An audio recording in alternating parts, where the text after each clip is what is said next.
back to another episode of Lost in the Farmer's Market Garden Life, where today we're talking about this lovely specimen in front of you here in the camera's view. Now, the scientific name of this plant, for those of you who are guessing at home, playing the Lit FM drinking game of how long it's going to take me to get to telling you the scientific name, its scientific name is Syngonium podophyllum.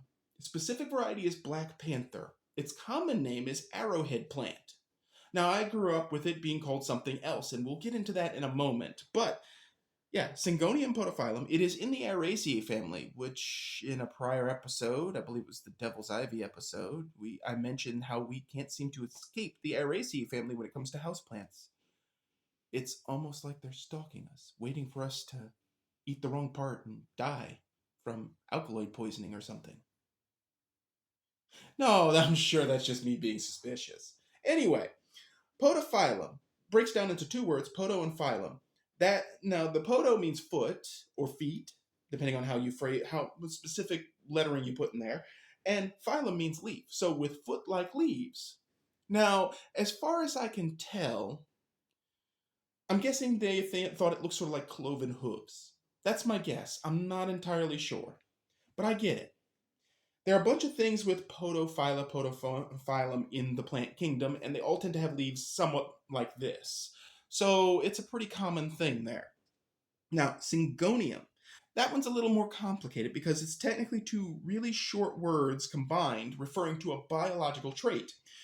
Syngonium, it comes from the two words syn, S-Y-N, meaning plus in this case, or thereabouts, and goni, which means gonads, referring to the fused ovaries on this plant, which is an interesting concept. So basically it's saying plus fused gonads, which, for the guys out there, I'm sure that sounds really uncomfortable. I'm a plant guy, and I'm going, ooh, what did you do to deserve that? But anyway, the chances of this plant flowering and producing fused gonads in this case in cultivation are pretty low. I mean, the plant has to be pretty mature at that point, so I wouldn't count on ever seeing this weirdness. This plant is generally propagated by cuttings. A lot of these houseplants are. They're usually not sexually propagated, which sounds really gross, but whatever. For the squeamish of heart, I guess. So, this plant is native to Latin America, and its native range for the Syngonium species, so to speak, is Mexico to Bolivia, but it's naturalized in the West Indies and other places, so it gets around. And I'm sure you've seen this plant, or a more boring version of it, at Blows or Home Despot. You know, this is a common plant in plant racks, but it's usually the straight green variety or the straight green with a white variegation. Black Panther is different, so to speak. Now, it is hardy in USDA zones 10 through 12 plus. It is considered a houseplant otherwise, and consequently, of course, when it's growing in the ground or whatever, it is considered evergreen. All houseplants, most houseplants are considered evergreen anyway by default, but that's kind of the point. But I had to mention it for, clarity purposes. Now, its preferred soil pH is 6.1 to 6.9, and you should give it a basic potting soil. I don't recommend anything from Miracle Blows because they stick weird stuff in their soil, and I do not approve of that.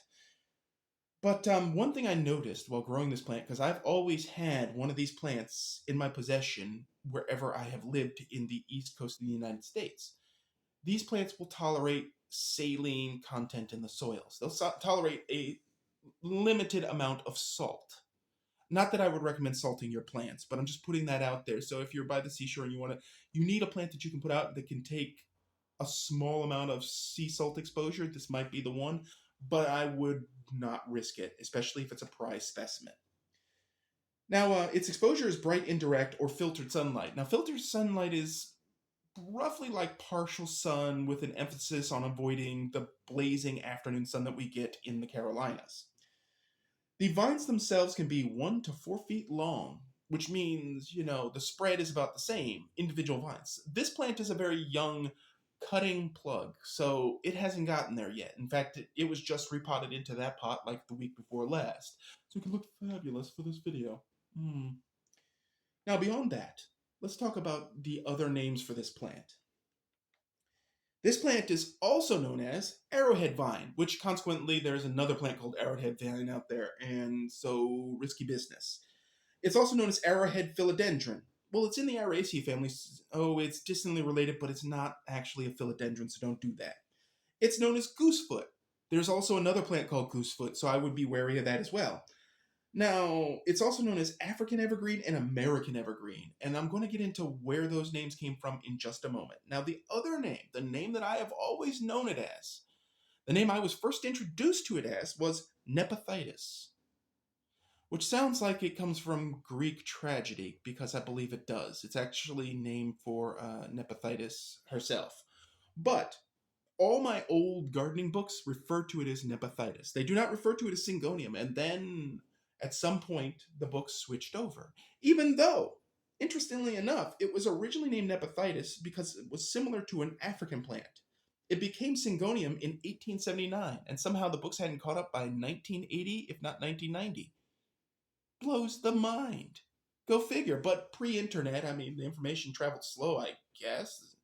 The guy who declared that, maybe he took a horse-drawn carriage. I don't know. But anyway, that's where the African and American evergreen things come from. See, this plant is native to Mexico to Bolivia, but a similar species of plants, the actual Nepenthites, look just like it. So that's where the African evergreen comes from. You know, common names. That's why they're dangerous sometimes.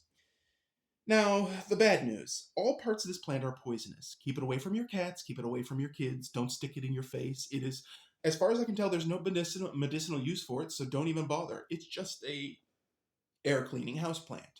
Because sometimes a cigar is just a cigar. Now, the good news is that it is very heat and humidity tolerant, which down here in the south, you're going to get some of that. Cuttings are easily propagated from a reasonable sized specimen, not this one. This one's a bit too small for that.